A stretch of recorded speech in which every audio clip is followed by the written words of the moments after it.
everyone, and welcome back to the Kenny Wallace Show, brought to you by JEGS, the leader in high-performance aftermarket car parts. Remember to go to jegs.com for everything and anything. And JEGS are telling me that they got everything for Jeeps and pickup trucks. Well, you caught me in a unique position. We just got done watching the race. I've been washing my dirt car, washing all the tires. Dirt cars get dirty, so we have to be able to clean them so we can work on them. All right, let's break this Talladega race down. Talladega. It was one of the best ones I've seen in a long time, and I'll tell you why. Because when they made it to the white flag, I looked at my wife. Brody's working the camera right now, my son-in-law, and I looked at him and I said, what a race. I said lap 4.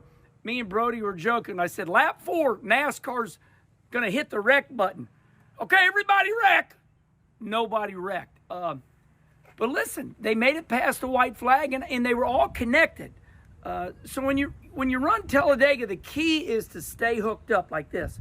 When this starts, that's when all hell breaks loose. So the reason it was such a good race is they stayed connected, and then you saw the great Brad Keselowski. Now, the reason I call him great, some of you will say, you're too nice, Kenny. You call everybody great.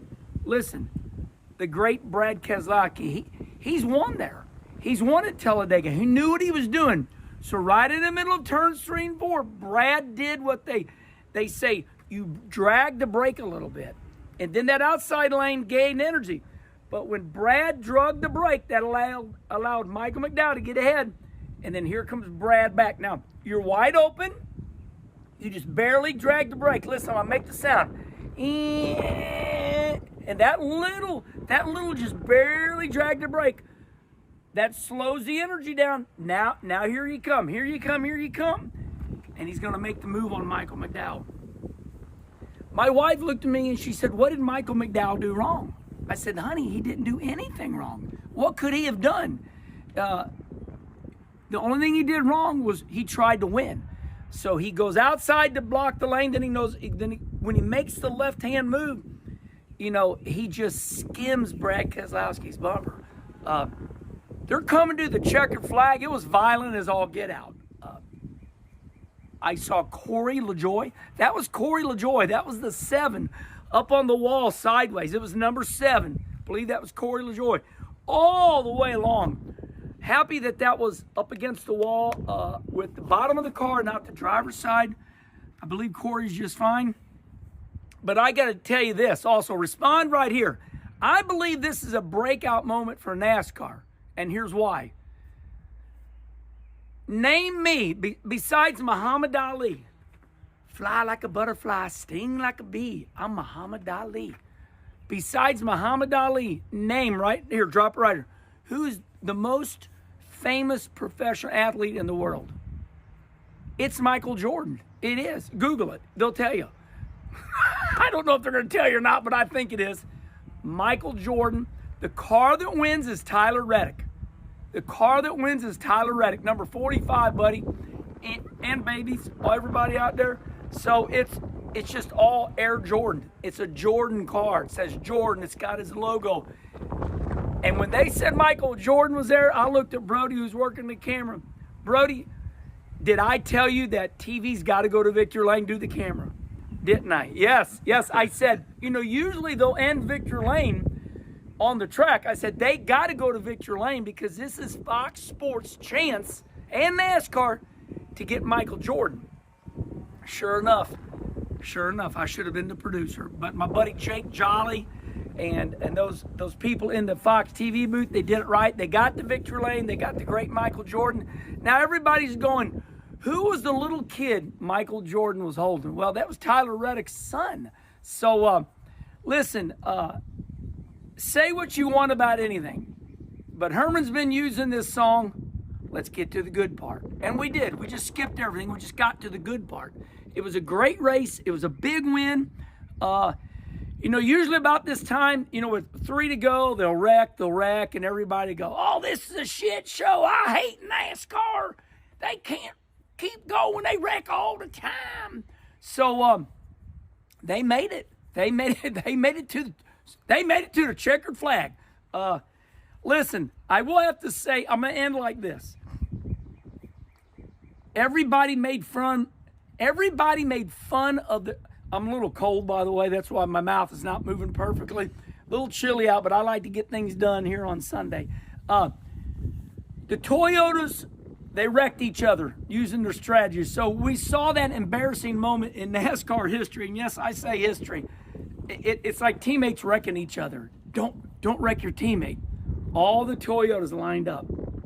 And like Harvick said on the broadcast, they go across that little bump there where the trucks. So that bump on the back straightaway, that's where the motorhomes, I mean, everybody comes across there.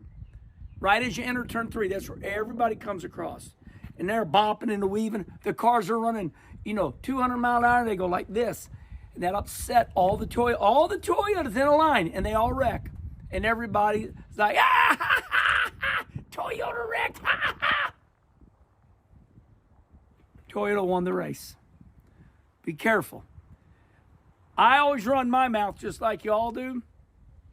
But if you're gonna, it would have been better. We could have run our mouth a little bit more. Yes, it was embarrassing for Toyota, but Toyota went to victory lane. And yes, Toyota sponsored me for 7 years, but I'm not a Toyota spokesperson anymore. But they did get the last laugh. But yes, that was an embarrassing moment. I'm acknowledging that. So, yeah, what a bummer. All right, listen, everybody. I think that's it. I think our star of the race is Kyle Larson. How about Kyle? That's funny as all get out. He takes and, he don't do nothing wrong, but the car don't make it through tech, right? Kyle Larson's car doesn't make it through tech, so they make him start like a lap down. Then he doesn't have any of his crew member because the wheels fell off at the last race. NASCAR's got this rule where if your wheels fall off, I mean, it's a big penalty. So he started the race with none of his tire changers, down a lap, and in one of the stages he was coming back, and obviously there was wrecks galore until we got to the end. So I think those are my highlights. Herminator don't break down. I'm not Larry Mack Reynolds, okay? I don't break down everything. Those were my highlights. And all right, I guess that's it. We run 5th last night at Peevely. We ran 6th the night before. We're going to run Brownstown, Illinois this Friday, and we're going to run Peevely on Saturday. And yes, I do everything myself because you can't find nobody to help you anymore. Respond right here. Can you find anybody to work anymore? Somebody said, Herman, where's your help? I said, I don't want nobody to help me because you can't find anybody to do anything anymore. They too busy making YouTube shows. All right, everybody. Remember, we are in podcast form. We're on iTunes and Spotify. Hell, you can listen to this on the way to work, and it'll be over. All right. We got some good ones in the pipeline. Michael Andretti. And I've also got a call in to Roger Penske, and Roger answered me. He says, let me get a time. Indy 500 is coming up. It's the month of May in a little bit. The month of May. So Michael Andretti with 42 IndyCar wins, and his dad's Mario Andretti, and I thought that'd be a good one. And he's Michael Andretti, he's won 4 Indy 500s as a car owner. We're going to talk to him about that. But all right, till the next show.